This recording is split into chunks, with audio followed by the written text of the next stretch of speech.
ليعلم الذين ظلموا أيام القلب ينقلبون.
والصلاة والسلام والتحية والإكرام على أشرف النبيين وخاتم المرسلين سيدنا ومولانا أبي القاسم محمد وعلى الطيبين الطاهرين المعصومين المظلومين. أما بعد فقد قال الله سبحانه وتعالى في محكم الكتاب المبين: بسم الله الرحمن الرحيم. هو الذي أرسل رسوله بالهدى ودين الحق ليظهره على الدين كله ولو كره المشركون.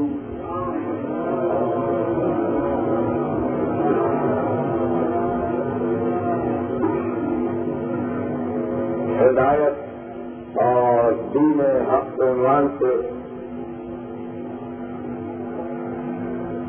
ہم اپنی گفتگو کے 7ویں مرحلے میں داخل ہو رہے ہیں. اس کائنات حقوق میں کوئی شے ایسی نہیں ہے جسے فنا نصیب نہ ہوتی ہے. ہر دن اس دنیا میں ختم ہونے کے لیے آتا ہے اور ہر رات اس دنیا میں ایک نئے دن کا آغاز کرنے کے لیے مہاراج وجود میں آتی ہے. یہ دنیا مسلسل متغیر ہے اور مسلسل تغیرات کی آمادہ ہے.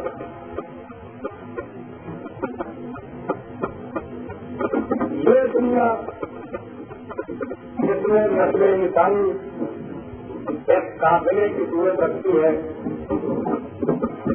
ایک تغیر آباد ہے. اس دنیا کا ہر لحظہ لہجہ تغیر ہے. اس کا ہر لمحہ لمحہ بنا ہے. اس کا ہر قدم قدم ہلاکت ہے. جب سے کائنات مسلسل کمر کے لیے بنائی گئی تو پھر قدرت نے یہ طے کیا کہ ہم تمہیں وانی و بارش کے بغیر نہیں چھوڑیں گے. جب قابل انسانی کے لیے یہ مقرر کر دیا گیا کہ انسان مسلسل سفر میں رہے گا تو اب قدرت نے اعلان کیا کہ تمہارا سفر کسی حاجی کے بغیر نہیں چلے گا. تمہارا سفر کسی راہبر کے بغیر آگے نہیں بڑھے گا. ہم تمہاری ہدایت کریں گے. ہم تمہارے لیے حاجی معین کریں گے. ہم تمہارے لیے ہدایت کرنے والوں کا بندوبست کریں گے. اب تمہارا جی چاہے تو ان حاجیوں کو قبول کر کے شاکرین میں داخل ہو جاؤ اور اگر تمہارا جی نہ چاہے تو ان حاجیوں کو ٹھکرا کر شاکرین میں شامل ہو جاؤ. سلسلہ ہدایت چلا اور اس شان کے ساتھ چلا کہ زندگی کے قافلے کے ہر موڑ پر اللہ اپنے حاجی معین کرتا چلا. زندگی کے ہر موڑ پر حاجیوں کی تعریف ہوئی, ان کی تنصیب ہوئی, انہیں سامنے پیش کیا گیا. عزیزان محترم, یہ دنیا اتنی تیز رفتار ہے اور یہ زمانہ اتنا تیز رفتار ہے کہ جب ہدایت پر اور دین پر گفتگو کی جاتی ہے تو ایسا محسوس ہوتا ہے کہ گویا ہم آثار قدیمہ پہ گفتگو کر رہے ہیں. زمانہ اتنا آگے بڑھ چکا ہے کہ جب ہم مذہب پہ گفتگو کرتے ہیں تو ایسا محسوس ہوتا ہے کہ قرون وسطیٰ کی اور تاریخ ادوار کی تاریخ دہرائی جا رہی ہو. لیکن یہ بات ذہنوں میں محفوظ رہے کہ رہبر اور حاجی کسی ایک زمانے سے محفوظ نہیں ہوتا. حاجی کسی بھی طرف سے نہیں آئے لیکن کسی ایک زمانے کے ساتھ محفوظ نہیں ہوتا. جنہیں زمانہ حاجی بناتا ہے وہ بنتے ہیں, بگڑتے ہیں, اگاتے ہیں, گر جاتے ہیں. لیکن جنہیں اللہ حاجی بناتا ہے, جنہیں اللہ منصب ہدایت کا فائد کرتا ہے, انہیں زمانہ بچا نہیں سکتا. ان پر زمانہ حاوی نہیں ہو سکتا, وہ زمانے سے حاوی ہو جاتے ہیں. یہی تو سبب ہے کہ ہزاروں سال گزر گئے لیکن جب بھی قرآن کا پڑھنے والا قرآن کی تلاوت کرتا ہے تو اقوام گزرتا چلا گیا اس طریقے سے نگاہوں کے سامنے گھومنے لگتے ہیں جیسے آج کے واقعات کو. میری ساری گفتگو مختلف پس منظروں میں دیکھنے کی کوشش کی جائے. جب قرآن مجید اقوام گزشتہ کی تاریخ بیان کرتا ہے, قرآن حاجیوں کا ذکر کرتا ہے تو ایسا محسوس ہوتا ہے کہ جیسے یہاں ہی گفتگو ہو رہی ہو. اب ہمارا لانے گفتگو آیات قرآن کی چھاؤں میں پرواز کرے گا.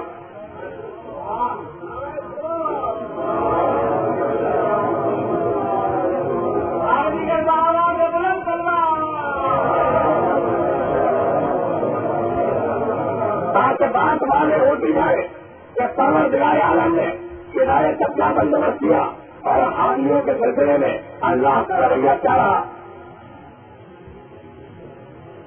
کل کا سلسلہ کلام ذہنوں میں محسوس ہے.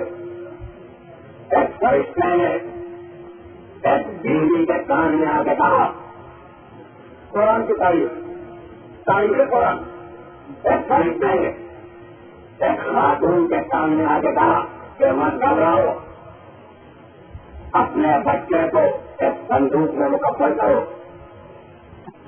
اور اس صندوق کو دریائے نیل کے حوالے کر دو۔ سورہ طٰہٰ کی 2 مسلسل آیتوں میں اس واقعے کی طرف اشارہ کیا گیا۔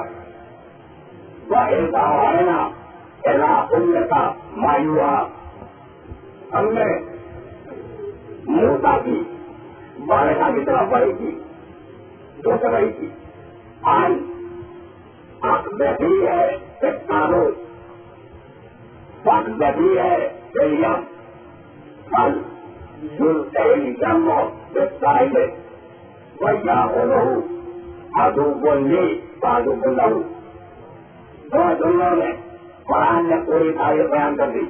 ہم نے موسیٰ کی والدہ پر وحی نازل کی کہ مت گھبراؤ، گھبرانے کی ضرورت نہیں ہے، تم اس بچے کو ایک تابوت میں بند کرو، ایک صندوق میں بند کرو اور اس صندوق کو دریائے نیل کے حوالے کر دو۔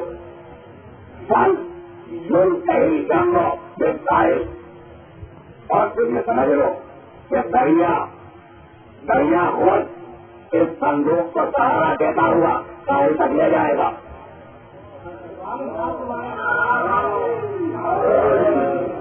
آیت قرآن کا ترجمہ، دریا خود اس صندوق کو سہارا دیتا ہوا ساحل تک پہنچا دے گا، یا خود ادو بندی ادو بندو، اور پھر یہ بچہ ان ہاتھوں میں چلا جائے گا جو ہاتھ میرے بھی دشمن ہے اور اس بچے کے بھی دشمن ہے۔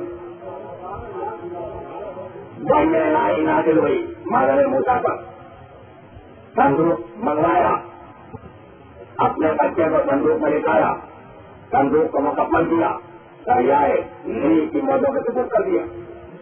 اور اب یہاں سے تاریخ انبیاء یہ نقل کرتی ہے کہ جب صندوق دریائے نیل میں گیا تو نیل شمال سے جنوب کی طرف بہ رہا تھا، دریائے نیل کے کنارے شمال سے جنوب کی طرف جا رہے تھے، موسیٰ کا صندوق جنوب سے شمال کی طرف چلا۔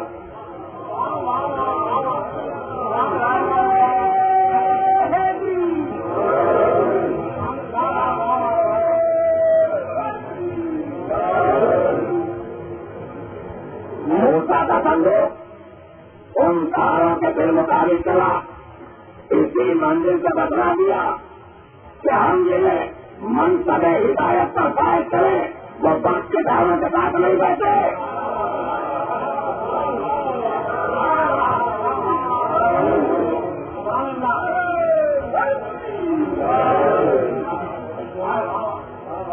تاریخ انبیاء بیان کرتی ہے کہ داروں کے مخالف چلتا ہوا صندوق ایک منزل پر دریائے نیل کی اس دہلی نہر میں مل گیا جس نہر پر فرعون کا قصر واقع تھا۔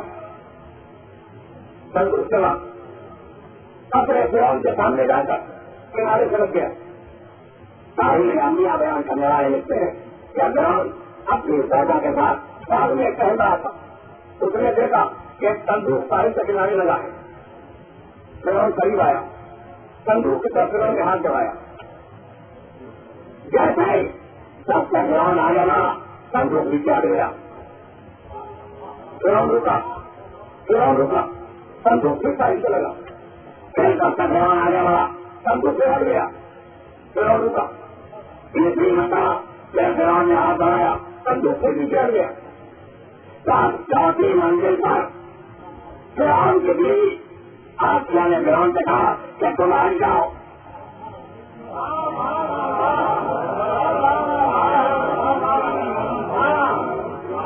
فرعون کی بیوی آسیہ نے کہا کہ تم آ جاؤ، اب میں اس صندوق کو کھولوں گی۔ چوتھی منزل پر صندوق مومنہ کے ہاتھوں میں آیا، صندوق کھولا گیا، موسیٰ کو نکالا گیا۔ موسیٰ آسیہ کی گود میں آئے، فرعون نے کہا میری گود میں دے دو۔ آسیہ نے موسیٰ کو فرعون کی گود میں دیا۔ سارے تاریخ انبیاء لکھنے والے اس مقام سے مستقبل ہے فلما نظر ہے جیسے ہی فرعون کی نگاہ موسیٰ کے چہرے پہ پڑی دل میں محبت پیدا ہو گئی. قرآن نے بھی اشارہ کیا ہے, قرآن نے بھی اس مضمون کی طرف اشارہ کیا ہے سورہ قصص میں.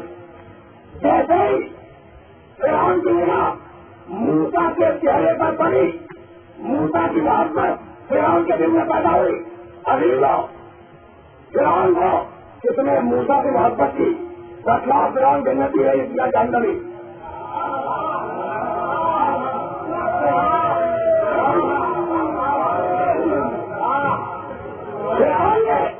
فرعون نے موسیٰ کے چہرے پہ نگاہ ڈالی دل میں محبت پیدا ہوئی. دل میں فرعون کے موسیٰ کی محبت آئی. اب فرعون جنتی ہے یا جانوی ہے.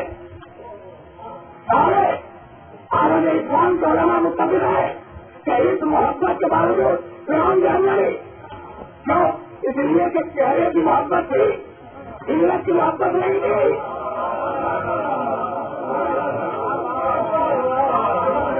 مجھے بات مانے ہوئی فرعون جانوی ہے, فرعون جانوی ہے کیوں؟ اس لیے کہ فقط چہرے کی محبت تھی, علت کی محبت نہیں تھی. تعلیم اب جہاں چہرے کی محبت بھی نہ ہو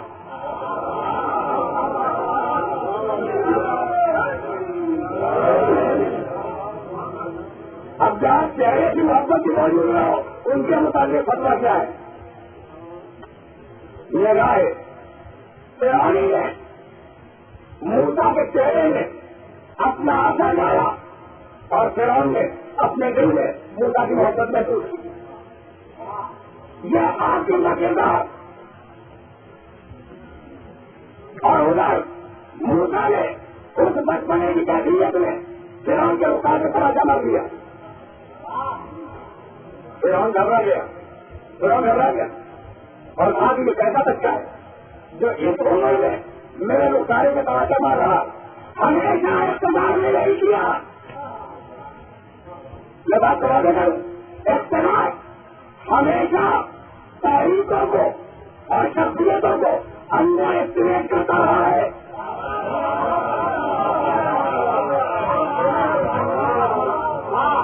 اقتدار ہمیشہ شخصیتوں کو اپنے سے چھوٹا سمجھتا رہا, لیکن جب اقتدار میں جب سماجوں نے تماشا کھایا جب سمجھ میں آیا کہ ہدایت کیا ہے.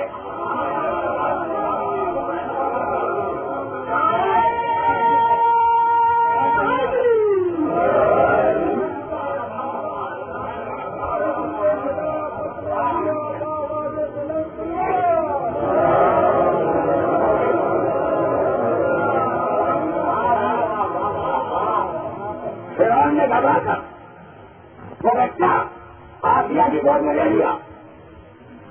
آسیہ نے کہہ کے اس بچے کو گود میں لیا کہ آج میں اس کی پرورش کروں گی. سمجھ میں نہیں آتا کہ یہ وہ بچہ جس کے لیے فرعون نے 70,000 نامولود بچے قتل کروا دیے. یہ قدرت کا بندوبست کیا ہے کہ آپ پڑھے تو اسی گھر میں پڑھے. 70,000 نامولود بچے اس ایک بچے کے لیے قتل کروائے گئے اور قدرت کا بندوبست یہ ہے کہ اگر وہ بچہ پرورش پائے تو اسی دارالحکومت سے پرورش پائے. حق کی تحریک ہمیشہ قبول کے دارالحکومت سے شروع ہوتی ہے.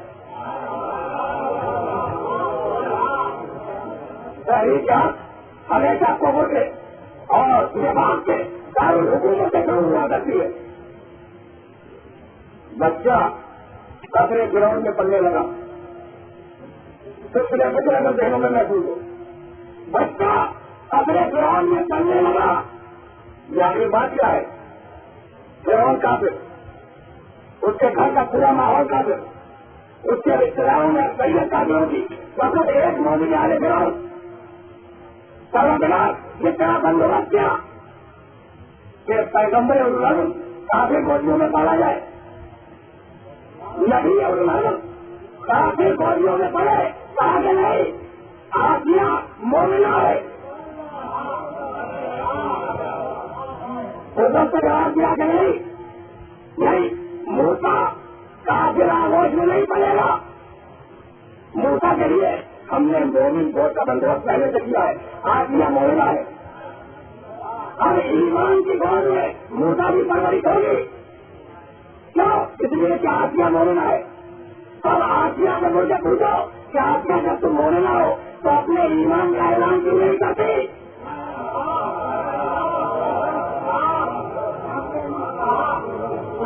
آسیہ سے مجھے پوچھ لے کہ آسیہ تم مومنہ ہو, تمہیں موسیٰ کو پالنا ہے, تم مومنہ ہو, تو پھر تم اپنے ایمان کا اعلان کیوں نہیں کرتی؟ ایمان کا اعلان کرو. آسیہ جواب دے گی کہ اگر میں ایمان کا اعلان کروں گی تو لوگ مجھے قتل کر دیں گے. تو آسیہ قتل ہو جاؤ, یہ تقیے میں کیوں؟ آسیہ یہ زندگی تقیے میں کیوں مل رہی ہے؟ قتل ہو جاؤ, تمہیں شہادت ملے گی. تو آسیہ جواب دے گی کہ شہید تو ہر مومن ہو سکتا ہے, لیکن ہمارے بہت اس قابل نہیں کہ نبوت کی پرورش کر سکے.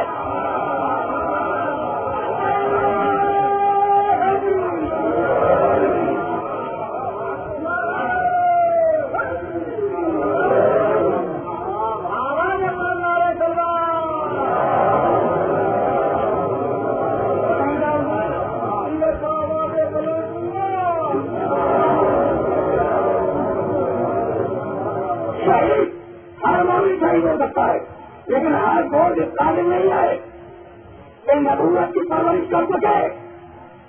تو آسیہ نے ایمان کو اس لیے چھپایا کہ شہادت سے بچے, اور آسیہ شہادت سے اس لیے بچی کہ نبی کو پالنا تھا. اس لیے کسی بہنوں میں محفوظ رہے. آسیہ نے ایمان کو چھپایا تاکہ شہادت سے بچ جائے. آسیہ شہادت سے اس لیے بچی کہ انہیں نبی کو پرورش کرنا تھا.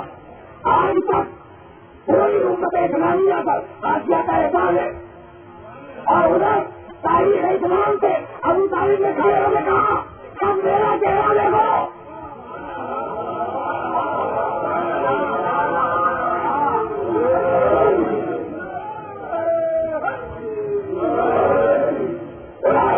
تاریخ اسلام سے کردار ابو طالب نے وہی لکھا کہ اب مجھے پہچانو. اسلام کو اس لیے چھپایا.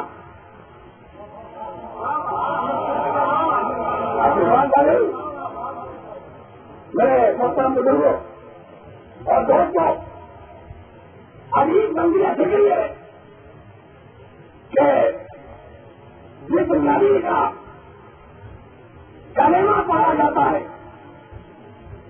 وہ نبی جس گود میں پڑے اس گود کے متعلق پوچھا جاتا ہے کہ اس نے کلمہ پڑھا تھا یا نہیں. یہ ہے قابل غور بات ہے.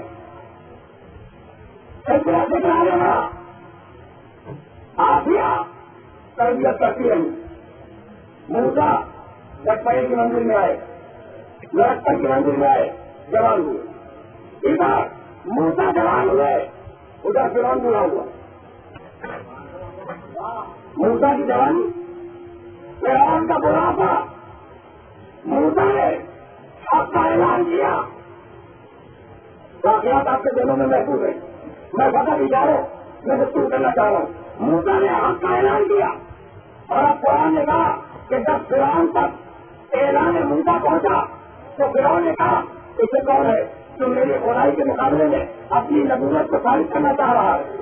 لوگوں نے کہا کہ ہے بنی اسرائیل کا ایک جوان بنی اسرائیل کے ہے, اور اس کا دعویٰ یہ ہے کہ وہ اللہ کا نبی ہے.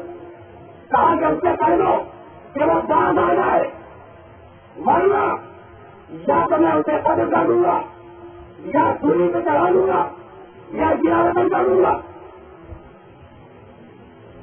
تینوں جملے فرعون کے قرآن مجید میں محفوظ ہیں. کہہ دو, اس ہدایت کرنے والے سے کہہ دو, اس دعوی نبوت کرنے والے سے کہہ دو کہ یہ باہر آ جائے, ورنہ یا میں اسے قتل کر دوں گا, یا سولی پہ چڑھا دوں گا, یا گراوطن کر دوں گا. تو اب جہاں جہاں گراوطن ہی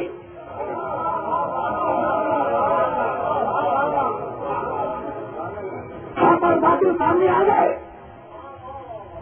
اب جہاں جہاں جنا وطنی ہے, اب وہ محمد کی جنا وطنی ہو یا موسیٰ کی جنا وطنی ہو یا عمر کی جنا وطنی ہو,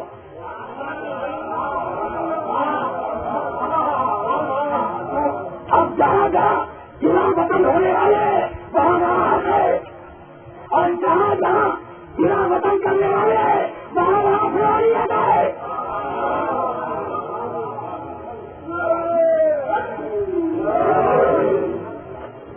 بات تو وعدہ ہوتی جا رہی ہے. موسیٰ جوان ہوئے, پہلاوے, انہوں نے یہ کام کیا. فرعون نے کہا کہ اس سے کہو کہ یہ باہر آ جائے, یہ اپنی حرکتوں سے باہر آ جائے, ورنہ میں اسے قتل کر دوں گا یا سوری میں کرا دوں گا یا جنا وطن کر دوں گا.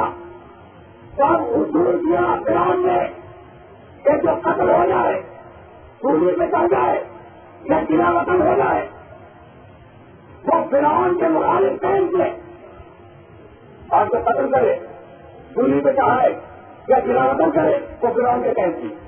دوسرے تلوار نے سوری سے آواز دی,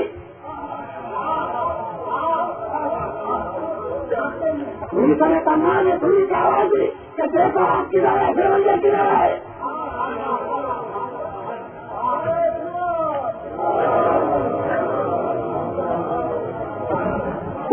ابھی ہے قتل ہو کے آواز دی, دیکھو آپ کس طرف ہے فرعون کی رائے. اور ابوذر نے بنا وطن ہو کے آواز دی, دیکھو آپ کس طرف ہے فرعون کس طرف ہے. تاریخ کا دھارا آگے بڑھا, تاریخ اور آگے چلی. میں آج کی حد تک سلسلہ کبھی کو کمی نہیں کروں گا. تاریخ اور آگے بڑھی, اور آگے بڑھنے کے بعد جب یہ بات طے ہو گئی کہ بنی اسرائیل کا یہ جواب اپنے اعلان حق بتا نہیں آئے گا, تو فرعون نے ایک لشکر مرتب کیا اور موسیٰ کے ساتھ اس کی کوشش کی.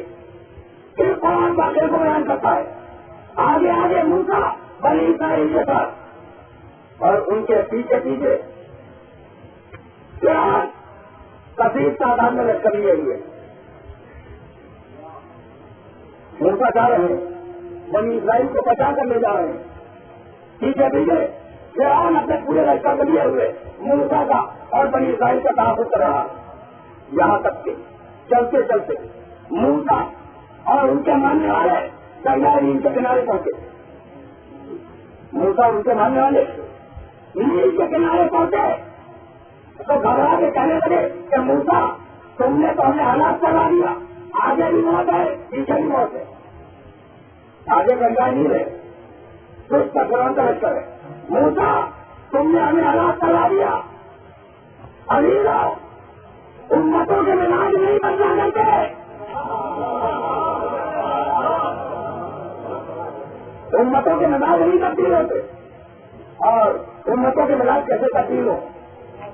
بخاری شریف میں یہ روایت بڑے اعتبار کے ساتھ لکھی گئی ہے کہ اپنی مسئلہ سے ارشاد فرمایا کہ اے مسلمانوں مجھے یقین ہے کہ تم میرے مرنے کے بعد قدم ب قدم بنی اسرائیل کی سیرت سے عمل کرو گے.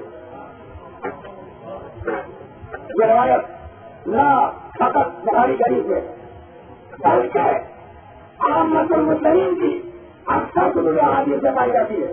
رسول نے فرمایا تھا کہ اے مسلمانوں مجھے یہ خوف ہے کہ میرے مرنے کے بعد تم حسب اللہ قدم ب قدم یہودیوں کی پیروی کرو گے. تو دنیا ہم پر یہودیت کی دولت لگانے سے پہلے دنیا ہم پر یہودیت کی اور اسرائیلیت کی دولت لگانے سے پہلے اپنے گریبان میں ڈال کے دیکھے کہ رسول کیا اپنے جنگوئی کر کے گیا. تم قدم ب قدم بنی اسرائیل کی طرح چلتے رہو گے. بنی اسرائیل نے کہا کہ موسیٰ آگے دریائے نیل ہے جو موت کا پیغام ہے, پیچھے لشکر فرعون ہے جو موت کا پیغام ہے. موسیٰ تمہارے کہاں لے آئے, کہاں سے مت گھبراؤ, جب تک ہاتھ کے ساتھ ہے گھبرانے کی ضرورت نہیں ہے. مطلب جب تک ہدایت کرنے والا بات ہے تمہیں گھبرانے کی ضرورت نہیں ہے. واقعات کو مقدر کرواؤ. موسیٰ نے دریائے نیل میں راستے پیدا کیے. قرآن اس واقعے کا شاہد ہے. قرآن اس واقعے کو نقل کرتا ہے. موسیٰ نے دریائے نیل میں راستے پیدا کیے. بنی اسرائیل ان راہوں سے گزرتے رہے. جب لشکر فرعون نے دیکھا کہ نیل چاک ہوا اور موسیٰ اپنی امت والوں کے ساتھ دریا عبور کر رہے ہیں تو فرعون نے بھی اسی راستے پر موسیٰ کا تعاقب شروع کیا. بہت توجہ فرمائیے گا. فرعون نے اسی راستے پر موسیٰ کا اور موسیٰ کی امت والوں کا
بنیاد نیت ہے.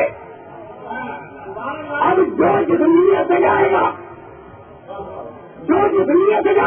ویسا ہی نتیجہ حاصل کرے گا. تو ابھی جو کہنا یہ تھا کہ راستہ خود کچھ نہیں ہوتا, ہدایت کرنے والے کا نقشے کا پیپر ہوتا ہے. راستہ خود کچھ نہیں ہوتا, حاجی کا نقشے کا پیپر ہوتا ہے. جس راستے سے موسیٰ نکل جائے اسی راستے سے فرعون ڈوب گئے. اور گمراہ کرو جس راستے سے موسیٰ نکل جائے اسی راستے سے فرعون ڈوب گئے. تو بتلانا یہ تھا کہ اگر حاجی صالح ہو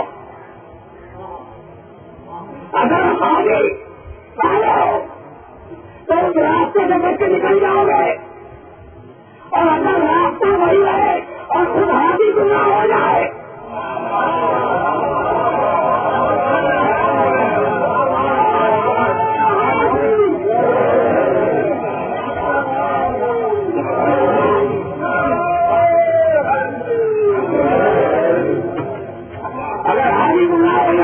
تو آدھر کا راستہ نہیں ہو لیکن ہلاکت یقینی ہے. ہلاکت یقینی ہے. موسیٰ نکل گئے فرعون ڈوب گیا. قرآن نے موسیٰ کے چیپٹر کو فروغ کرتے ہوئے واقعات کو فروغ کرتے ہوئے سورہ مزمل میں کبھی بات کری. انا ارسلنا الیکم رسولا شاہدا علیکم کما ارسلنا الی فرعون رسولا. ہم نے یہ خطاب مسلمانوں سے انا ارسلنا الیکم رسولا, ہم نے تمہارے پاس ایک رسول بھیجا شاہدا علیکم, جب تم کا شاہد ہے تو قرآن تو ہے کہ رسول شاہد ہے اور امت کہے کہ رسول نائب ہے. یہ شاہد و غیر کا سب دلوں میں محفوظ ہے. انا ارسلنا الیکم رسولا شاہدا علیکم, ہم نے جو تمہارے پاس رسول بھیجا ہے شاہد علیکم تو تم پر گواہ ہے, شاہد ہے. آیت میں منسوخ نہیں ہوئی اور آیت میں کوئی قید بھی نہیں لگائی کہ اپنی زندگی میں شاہد ہے. نہیں, شاہد علیکم جب تک تم چلو اور تمہاری نسلیں چلتی رہے اس وقت تک ہمارے رسول کی شہادت بھی چلتی رہے. یہ رسول شاہد ہے. انا ارسلنا الیکم رسولا شاہدا علیکم کما ارسلنا الی فرعون رسولا, ہم نے تمہارے پاس ویسا ہی رسول بھیجا جیسا فرعون کے پاس بھیجا تھا. ساری گفتگو کا خلاصہ فقط موجود ہے. ہم نے تمہارے پاس ویسا ہی رسول بھیجا جیسا فرعون کے پاس بھیجا تھا. یعنی محمد اپنے زمانے کے دوسرا بات ہونے لگی. محمد اپنے زمانے کے دوسرا اور مسلمان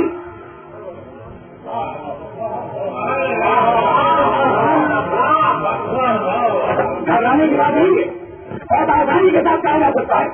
محمد اپنے زمانے کے موسیٰ اور مسلمان اپنے زمانے کے بنی اسرائیل. میں نے لفظ تبدیل کر دیا.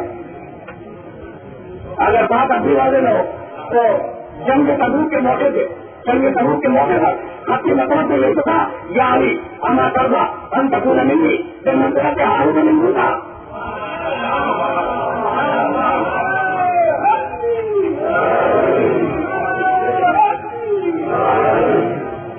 علی میں موسیٰ ہوں تم ہارون ہو.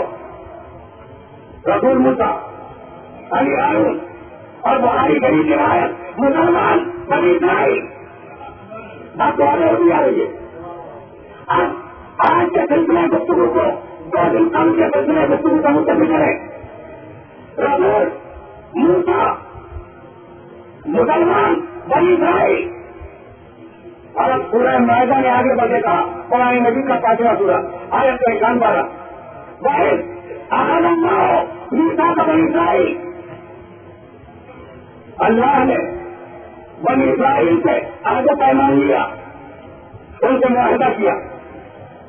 واحد احد اللہ موسیٰ کا بنی اسرائیل, اللہ نے بنی اسرائیل سے معاہدہ کیا اور اس کے بعد آگے کا ٹکڑا جاننا ملوم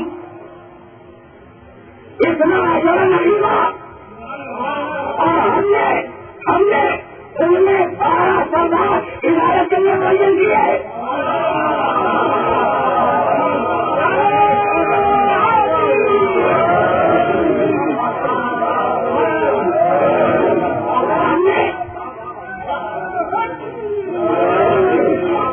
ہم نے بنی اسرائیل سے آج پیغام دیا اور ان میں ہدایت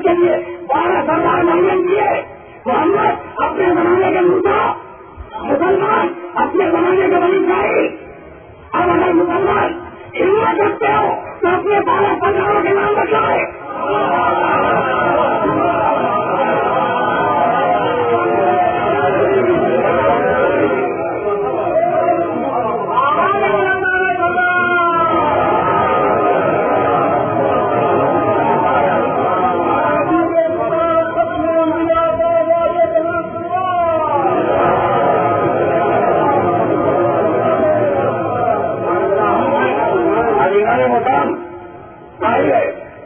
میرے باپ سے گنجائش نہیں ہے، اس لیے یہ سلسلہ گفتگو کل کی تقریر سے بھی محیط ہو جائے گا اور ہم دیکھیں گے کہ وہ 12 کون ہیں جنہیں منصب ہدایت پر امت اسلامیہ میں فائد کیا گیا. ہم نے بنی اسرائیل سے عہد پیمان کیا اور ہم نے ان میں 12 سردار ہدایت کے لیے معین کیے. من سجنا لسنت اللہ تبدیلا، اللہ کی سنت میں تبدیلی نہیں ہوتی، اللہ کی سنت میں تبدیلی نہیں ہوتی. تو اگر بنی اسرائیل میں 12 انسان ہدایت کے لیے آئے تو پھر امت محمد میں 12 ہی ہدایت کے لیے آئیں گے.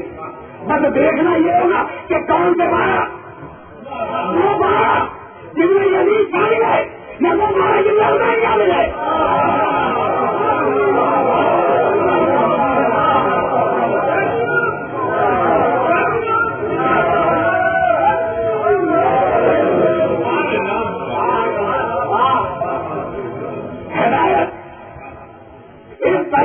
نہیں کہ ہر موڑ پر ہر گام پر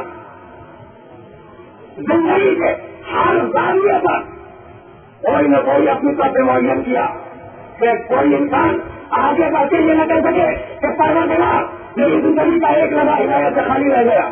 نہیں، ہم بندوبست کریں گے، ہم بندوبست کریں گے، حاجیوں کا بندوبست کریں گے اور حاجیوں کی تربیت کے لیے آغوشوں کا بندوبست کریں گے، فوجیوں کا بندوبست کریں گے. اگر سلسلہ فکر یاد ہو تو نور کی بیوی کاغرا تھی، اس گود میں جو بچہ پلا تو کاغذ بن گیا. نور کی بیوی کاغرا تھی، اس گود میں جو بچہ پلا وہ کاغذ بن گیا. فرعون کی بیوی مومنہ تھی، اس کی گود نبی اولو کے لیے منتخب ہوئی، نبی اولو کے لیے منتخب ہوئی. تو کہنے والوں نے آگے بڑھ کے کہا کہ حسین بن علی یقیناً صاحب کمال تھے، یقیناً فضائل تھے، لیکن یہی تو دیکھو کہ حسین کس گود میں چلے. یہ کہا کہنے والوں نے. اور طریقہ یہ کہ حسین کے فضائل کو کم کرنے کے لیے دوسرے کا فضائل سے ابھار دو.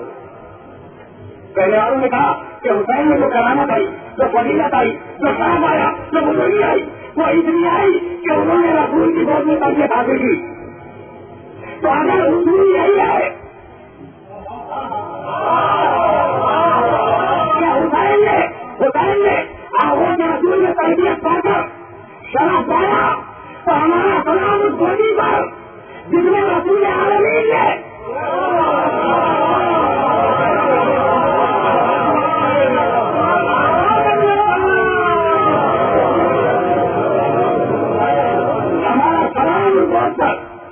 جس گود میں رسول عالمین نے تربیت حاصل کی. تو اگر اصول یہی ہے بتا دو، اگر اصول یہی ہے کہ جس گود میں بچہ تربیت پائے وہ گود بچے کے خاندان ہوتی ہے، تو پھر یزید کی بچے دائی کی تعداد میں لکھی جائے گی.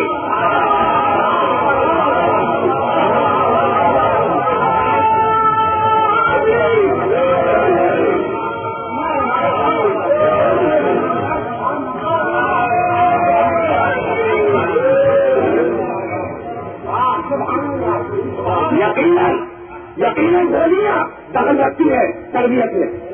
ہم نے بھی تقریر کیا، اسی لیے کہا گیا کہ ہمارا نور جو چلا تو اسناد شاملہ میں چلا،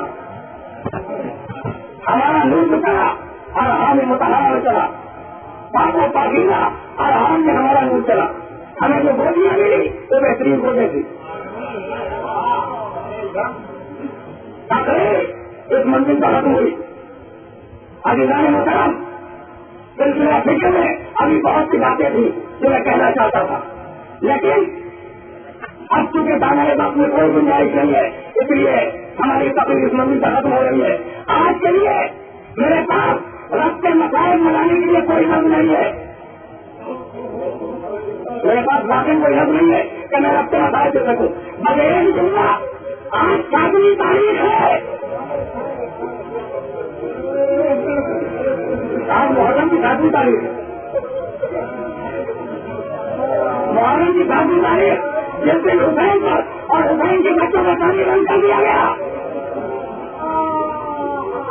دن سے دن گزرتے رہے، ساتوں سے ساتیں گزرتی رہی، آشور کی کمائی سارے دوستوں کو جمع کیا، سما گزاری بیعت اٹھا لی اور کہا کہ جس کو جانا ہو چلا جائے، سما گزاری بیعت اٹھا لی، توجہ کیجیے گا، حسین نے بیعت اٹھا لی کہ جس نے مجھے بیعت سے ایمان مانا ہو وہ چلا جائے، اور جو مجھے منصور میں نہ سمجھتا ہو وہ باقی رہ جائے۔ جب دوبارہ سمجھ آئی گئی تو کچھ واقعی جا چکے تھے، کچھ بیٹھے ہوئے تھے، دوسرے دن کی جنگ کا بندوبست ہونے لگا اور مشورے ہونے لگے کہ پہلے کون جائے گا بعد میں کون جائے گا۔ ابھی یہ گفتگو ہو رہی تھی، اتنے میں حسن ابن علی کا نور نظر قابل آگے بڑھ کے آیا اور حسین کے کانوں میں چپکے چپکے کچھ کہنے لگا۔ راوی کہتا ہے جب میں نے توجہ کی تو سنا کہ قاسم نے پوچھ رہے تھے کہ مولا کل شہید ہونے والوں میں ہمارا نام نہیں ہے، کیا کل کے شہیدوں میں میرا نام نہیں ہے؟ حسین کی آنکھوں میں آنسو آ گئے، کہا بیٹے کیا پوچھتے ہو؟ کل کے شہید ہونے والوں میں 6 مہینے کے بچے اندر کا بھی نام ہے، چھوٹا بچہ ہے لیکن لوگوں میں حاضر میں خون ہے، کہا گیا چچا چچا رنگوں میں مل جائیں گے، کہا کہ نہیں بیٹے میں ابھی اظہر کو پانی پلانے کے لیے لے جاؤں گا اور پانی کے جہاز میں تیر آئے گا، عاشور کا دن آیا، عاشور کا دن آیا، اولاد عقیل کو اجازت ملی، عباس کے بھائیوں کو اجازت ملی، دوسروں کو اجازت ملی، قاسم کو اجازت نہیں ملی، بچہ تڑپتا رہا اسے اجازت نہیں ملی۔ ایک مرتبہ بچہ اپنے ماں کے خیمے میں داخل ہوا، بیوہ ماں نے بچے کی صورت دیکھی، دیکھا چہرہ سکھے، آنکھیں لال ہے اور آنکھوں سے آنسو جاری ہے، کہا میرے نام بادشاہ ہے، کہا کہ ہم نے بات سن رہی ہے، ہم بات اس لیے کہ چچا جان جنگ کی اجازت نہیں دیتے، چچا جان جنگ کی اجازت نہیں دیتے، یہ سننا تھا۔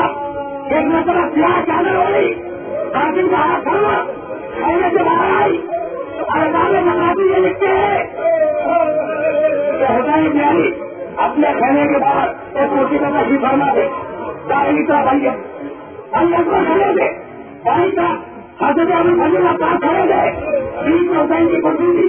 ایک مرتبہ حسین کی نگاہوں میں دیکھا کہ کوئی طویل دعوت کے سیاہ چادر اوڑھنے کے لیے آ رہی ہے،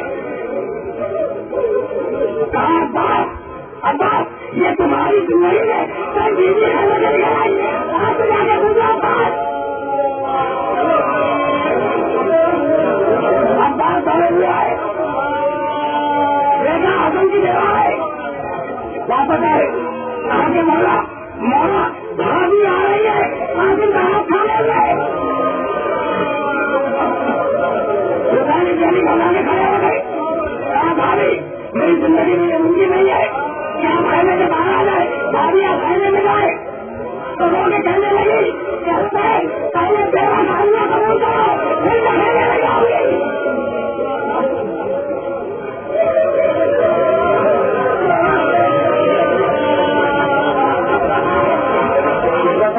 الذين ظلموا أيام القلب ينقلبوا ربنا تقبل منا إنك أنت السميع العليم.